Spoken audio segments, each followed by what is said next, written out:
Hi, my name is Captain Brandon Paxton with Clackamas Fire, and I'd like to provide you with an afternoon update as to the Clackamas wildfires that are occurring throughout Clackamas County.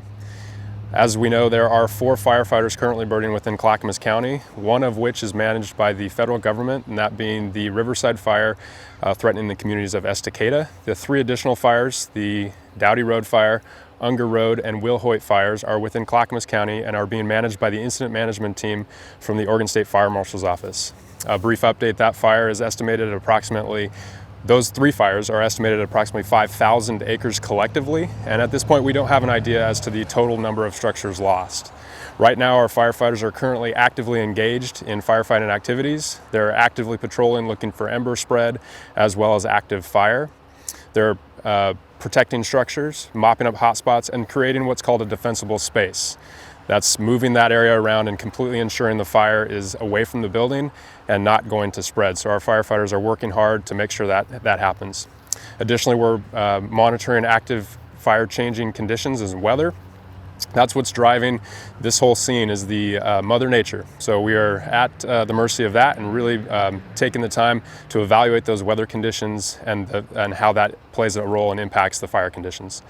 Some of the challenges we've seen with our firefighters is as you can see from just looking outside, it's very smoky. That poses a big problem for our firefighters, as it's a safety issue. We just can't clearly identify where the fire's at, and it limits our resources to get air reconnaissance and additional help in that regard.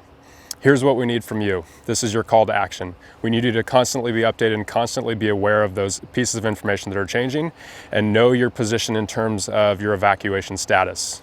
Know what those mean. Take the time to be prepared. Now's the time to, if you're a level 1, know where you're going to go, and understand that the Portland metro area is very saturated with people, and we want to make sure that you have a plan A, B, and C in place. If you're in a level 2, use that time to create a defensible space. A defensible space is that area around your home, moving all those combustible materials, leaves off your gutters, off your roof line, wood piles well away from your structure, allowing a good fire break if that's the case. And lastly, please don't turn on your water. We're at risk of a serious water shortage. There's a very real potential for that. We want to make sure that isn't the case. We need that critical resource for our firefighters to work to put that fire out. And in closing, I'd just like to let you know that we are with you. Okay, so there's the facts of the fire. We're in this together. Our firefighters are working hard on your behalf to protect our community. We've had a number of firefighters who are impacted directly themselves and have had faced evacuations and moving their families to safe locations. We understand your stress. We understand the pressure that we're all under as a community, and we so appreciate your support, and we're here to keep you safe. For more updates, please follow us at clackamasfire.com, as well as our social media sites, Twitter, Instagram, and Facebook.